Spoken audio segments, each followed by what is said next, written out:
Hello दोस्तों, आप सभी का स्वागत है मेरे यूट्यूब चैनल में। आज की कहानी है कहते इश्क भाग 35। शाम का वक्त, वार्नर पैलेस, यूके। दानिश अपने हाथ में वॉच पहनते हुए बोला, शादी मेरी है, कोई शोक सभा नहीं है। पारस चिल्लाते हुए बोला, इसी बात की तो टेंशन है। पहले तो उस लड़की के पीछे पागल था और अब तो वो तेरी बीवी बनने वाली है।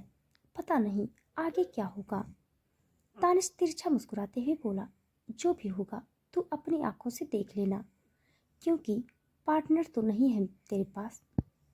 उसकी बात सुनते ही पारस गुस्से से बोला, बार बार मेरी दुखती रग पर हाथ मत रख। दानिश ने गहरी सांस ली और शांत लहजे में बोला, तेरे लिए भी कोई न कोई आएगी, इतना परेशान क्यों हो रहा है।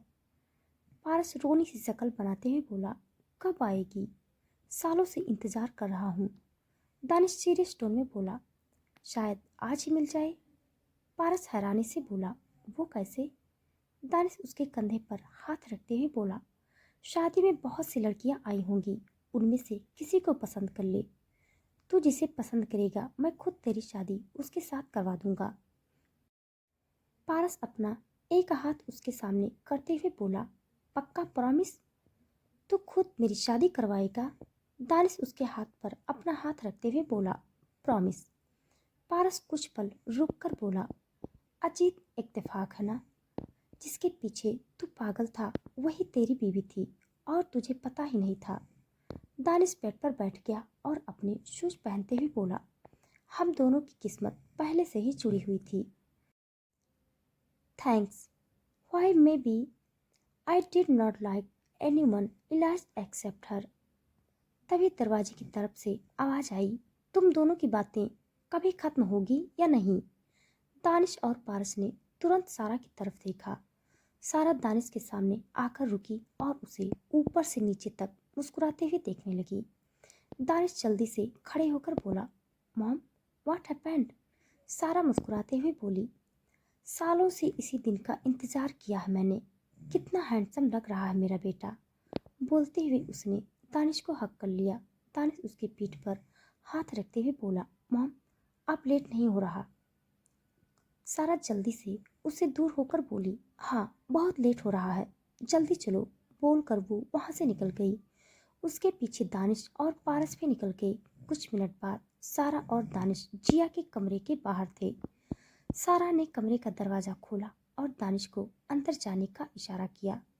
दानिश मुस्कुराते हुए अंदर चला गया और उसकी नजरें जिया की तरफ चली गई।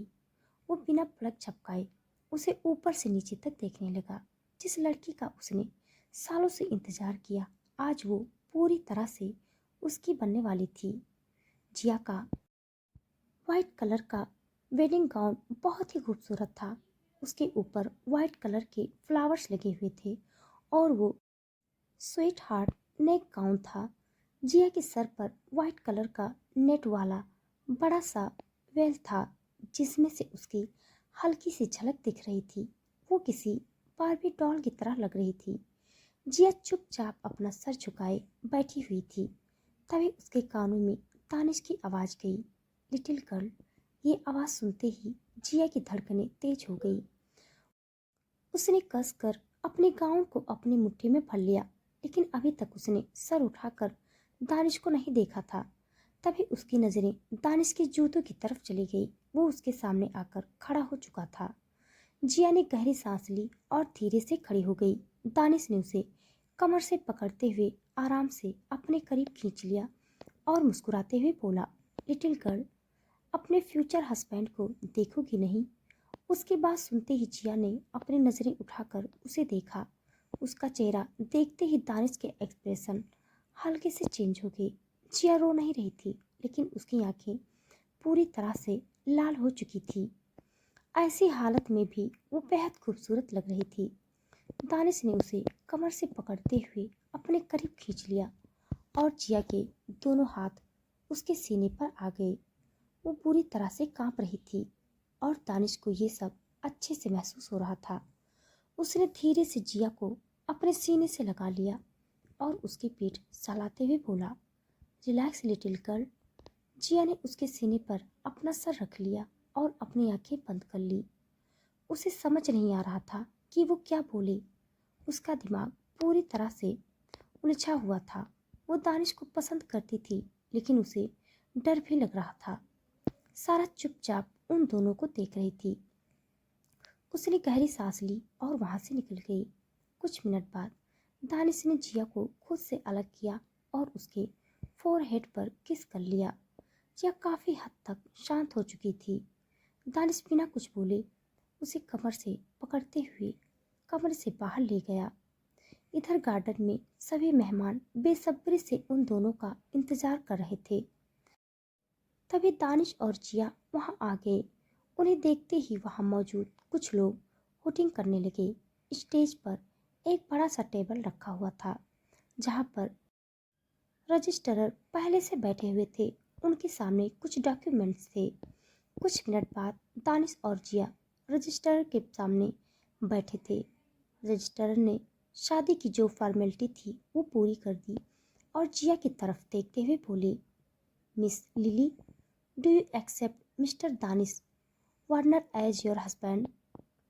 उनका मतलब सुनकर जिया ने कुछ नहीं कहा। तभी फिर से एक बार रजिस्ट्रार ने अपना सवाल दोहराया। जिया इस बार भी चुप थी। तभी दानिश उसके कान के पास झुकते हुए बोला, लिटिल गर्ल, तुम्हें जवाब देना है, चुप नहीं रहना है। उसकी बात सुनकर जिया ने अपनी नजरें उठाकर उसे देखा और रूठे गले से बोली, मुझे शादी नहीं करनी, प्लीज मुझे जाने दो। दानिश ने गहरी सांस ली और चुपचाप उसे देखने लगा। इधर सारा को समझने में देरी नहीं लगी कि वहां पर क्या हो रहा है। वो जल्दी से जिया के पास गई और मुस्कुराते हुए धीरे से बोली, बेबी, तुम जवाब क्यों नहीं दे रही हो? सब लोग इंतजार कर रहे हैं। उसकी बातों में एक वार्निंग थी, जिसे महसूस करते ही जिया के रोंगटे खड़े हो गए। उसने जल्दी से दानिश का हाथ कसकर पकड़ लिया। दानिश ने अपने हाथ की तरफ देखा और फिर सारा की तरफ देखते हुए बोला, मॉम, आप उसे डरा क्यों रही हैं? सारा ने उसे इग्नोर किया और जिया के कंधे पर हाथ रखते हुए बोली, चलो जल्दी से जवाब दो, मैं यहीं पर हूँ तुम्हारे पास, डरने की ज़रूरत नहीं है। शाम का वक्त, वार्नर पैलेस यूके। जिया ने जल्दी से दानिश का हाथ कसकर पकड़ लिया। दानिश ने अपने हाथ की तरफ देखा और फिर सारा की तरफ देखते हुए बोला, मॉम, आप उसे डरा क्यों रही हैं? सारा ने उसे इग्नोर किया और जिया के कंधे पर हाथ रखते हुए बोली, चलो जल्दी से जवाब दो, मैं यहीं पर हूँ तुम्हारे पास, डरने की ज़रूरत नहीं है। बोलते हुए उसकी पकड़ जिया के कंधे पर मजबूत होती जा रही थी। जिया ने गहरी सांस ली और रजिस्ट्रार की तरफ देखते हुए बोली, यस आई डू। उसका जवाब सुनते ही सब लोग तालियां बजाने लगे। तभी रजिस्ट्रार ने दानिश को देखते हुए कहा, mister Danish Warner, do you accept miss lily as your wife? Danish ने जिया की तरफ देखा और मुस्कुराते हुए बोला, यस आई डू। बोलकर उसने जिया का हाथ अपने हाथ में लिया और उसके हाथ पर किस कर लिया। उसके बाद शादी के जो आई विटनेस थे उनसे भी सवाल किए गए। कुछ मिनट बाद जिया के सामने मैरिज पेपर रखे हुए थे। दानिश उसकी तरफ पेन बढ़ाते हुए बोला, लिटिल गर्ल साइन करो। जिया ने उसके हाथ से पेन ले लिया और अपने साइन कर दिए। उसके बाद दानिश ने साइन किए और रजिस्टर ने उसकी शादी की फॉर्मेलिटी पूरी कर दी। इसी के साथ दानिश और जिया लीगल तरीके से हस्बैंड वाइफ बन चुके थे। करीब आधे घंटे के बाद रजिस्टर वहां से चले जा चुके थे।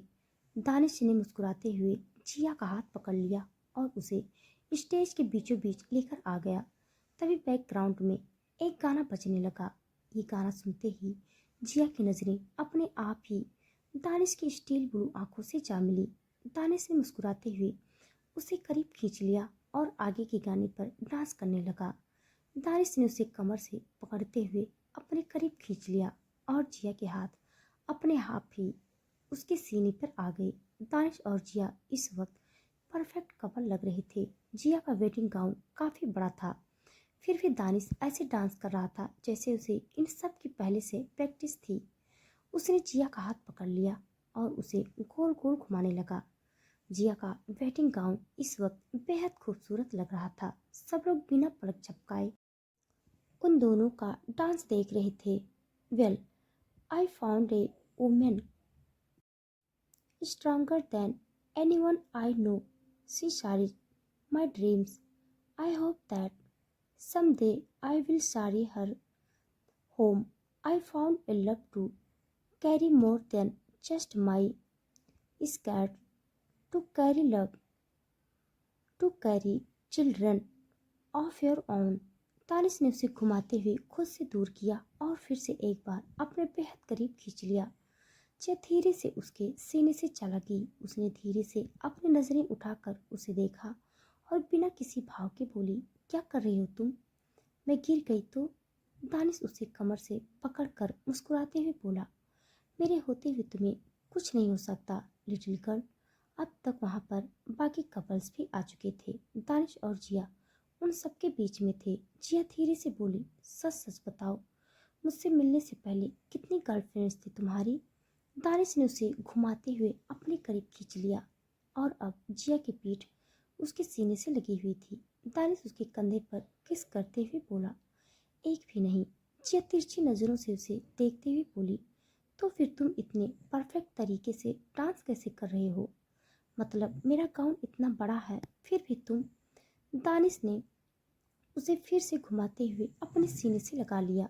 उसकी हरकतों से जिया की धड़कनें तेज होने लगी थी क्योंकि उसे डर लग रहा था अगर उसका पैर गांव में फंस गया तो वो गिर जाएगी।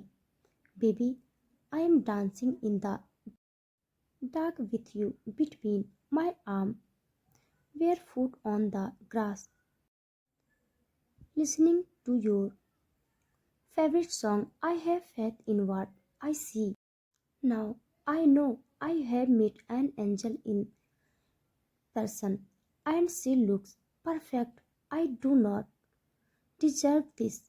You look perfect tonight. इसी के साथ डांस खत्म हो चुका था। सब लोग तालियां बजाते हुए आपस में कुछ न कुछ बातें कर रहे थे। जिया बहुत ज्यादा थक चुकी थी क्योंकि उसका गाउन उसके हिसाब से काफी हैवी था। दानिश ने एक नज़र उसे देखा और तुरंत उसे ब्राइडल स्टाइल में अपनी गोद में उठा लिया।